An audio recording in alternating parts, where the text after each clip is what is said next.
there, I'm Jeanette Lane for Simply Cards and Papercraft, and in today's video I'm showing how to make this jumper vest complete with fringe scarf card. So it's a gatefold card that stands up on its own and it reveals a little sentiment inside, so our little furry friends here and our with love sentiment, and it also has some wooden buttons and even a pocket. So this was really fun to make, and I used the Nordic Winter embossing folder and stamp set included in Simply Cards and Papercraft 185, issue 185. So a really fun and easy card to make for your friends and family, and let's jump into that tutorial. To start off our card, I need a piece of 12 by 12 scrapbook paper. So I'm using this Winter Nights collection from Simply Made Crafts by Helen Griffin. And I'm going to pull this one out with the plaid, but I'm going to be using this side since this one is a little bit too showy, too flashy, and I don't want to lose the embossing texture on the beautiful plaid on the back. So what I'm going to do next is trim my cardstock.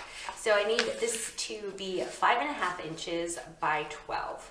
Now, I just need to trim about 5.5 right there because our paper is already at 12 inches. So I can set this aside, and I'm going to grab my hunky-dory, adorable scoreboard, and we're going to score this a few times. So I'm going to score that at 2 inches, 4 inches, 8 inches, and 10 inches. So that's 2, 4, 8, and 10. And now I can set this aside for now. And I'm going to burnish my score lines. So that 8-inch score line, I'm going to fold it in, as well as the 4-inch score line. And my 2-inch score line, we're going to fold that out, as well as the 10-inch score line. And so we're left with a gatefold card, which is a great card base to use for, other cards that you might want to create. Next, I want to cut the V-neck in my jumper, and there's a few ways to do this. One way is to just fold back this corner like that and crease it, and just trim this off as well as this side. But I found that that was led me to an asymmetrical V-neck jumper, which we don't want. So what I'm going to do is just mark a pencil mark right here, and this is about 1.5 inches down. So I'm just marking a pencil mark there, just a line right across. And now what I'm going to do is cut from the pencil mark to this corner here, and from this pencil mark to that corner there. So I'm just going to line up these 2 points on the cut line of my paper trimmer. We're going to trim that side. And then we're going to just flip it over and do the same. So line up the pencil mark point to that corner there, right on the cut line. And that'll give us a symmetrical V-neck for our jumper.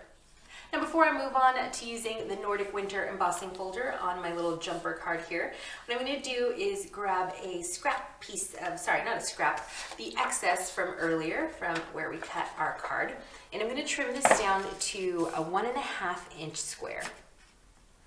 And this is going to serve as our little jumper pocket. So here is our jumper pocket, and I kind of want it to have like a V shape. So what I'm going to do is kind of pinch this little shortcut here. So I'm going to pinch my paper, not creasing it completely, and just cutting a little snippet at the bottom, and then we have that little diagonal, the little V shape on our pocket. Okay, so I've set my little pocket aside, and it's time to do some embossing. So I'm grabbing my Nordic Winter embossing folder, putting my card inside, so just placing it there roughly in the center, closing that up, and then I'm grabbing my platforms for my Cuddle Bug for embossing. So for embossing, it's the A platform followed by a B cutting pad, my embossing folder with my paper inside, my jumper card in there, plus another cutting pad on top, and we're just going to roll this through.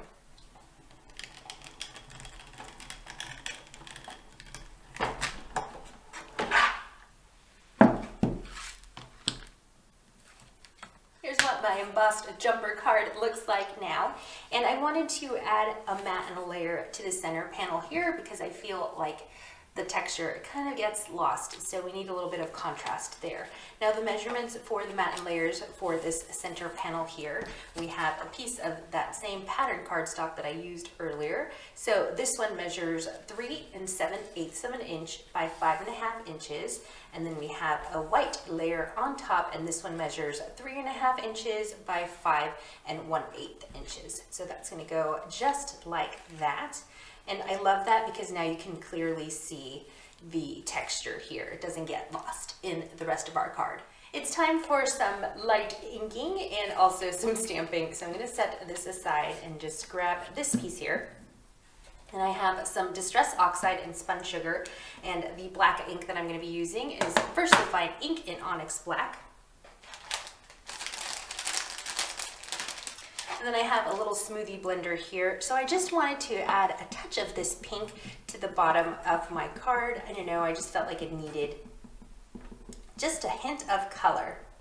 Now I'm doing dabbing motions, but of course you can do circular motions. I get really tired with circular motions, so for now I'm just doing some light dabbing.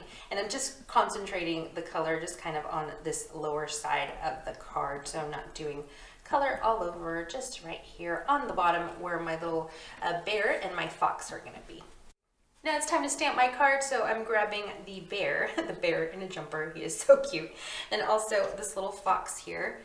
He's adorable, he's in a little scarf because he's cold. And then I'm gonna mount these two onto my acrylic block.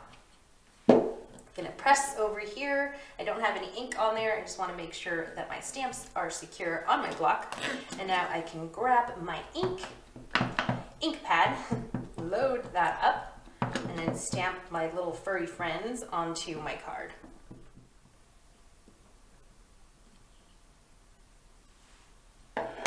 So now I'm going to stamp my sentiment. So there is my sentiment with love, and I'm going to mount that onto my block.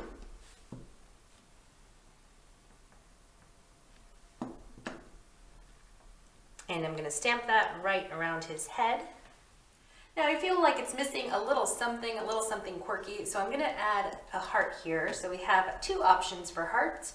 We have a stitched heart and also like a crocheted heart. So I'm going to go with the crocheted heart, and I'm going to stamp it right in between these two friends here. And the ink that I'm going to be using is a Nuvo Hybrid ink in Panama Rose.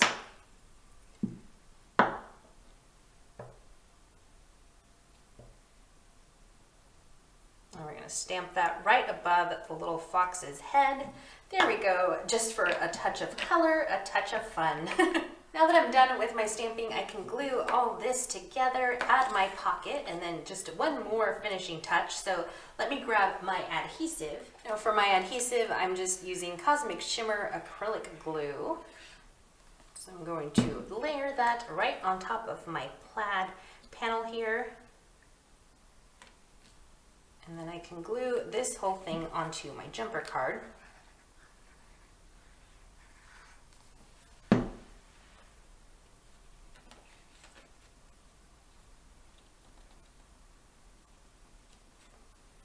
Here's the card thus far, and I wanted to add the pocket, but I didn't want to just glue it flat. So what I'm going to do is put some foam dots on the back to give us that little extra bit of dimension.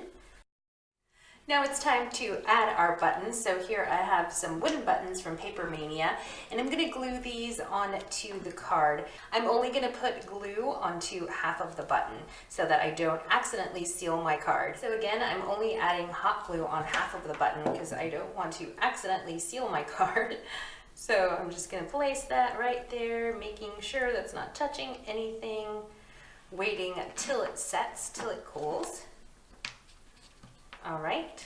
Now for my scarf, I have two felt pieces here, and these are cut to 1 1/4 inches wide by 9 inches long.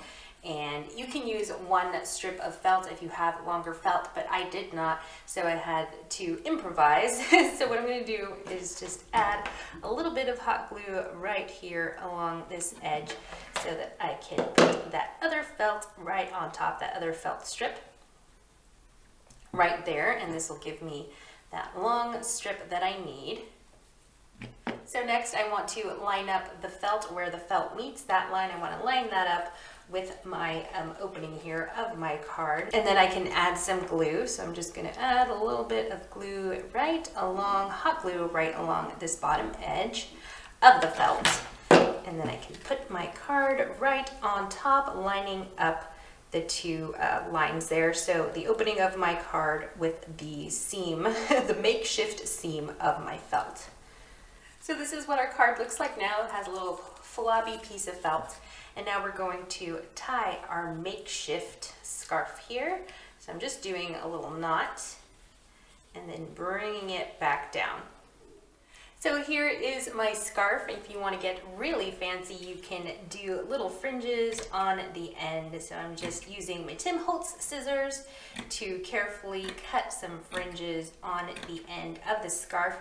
And I'm kind of wishing that I had this scarf for myself.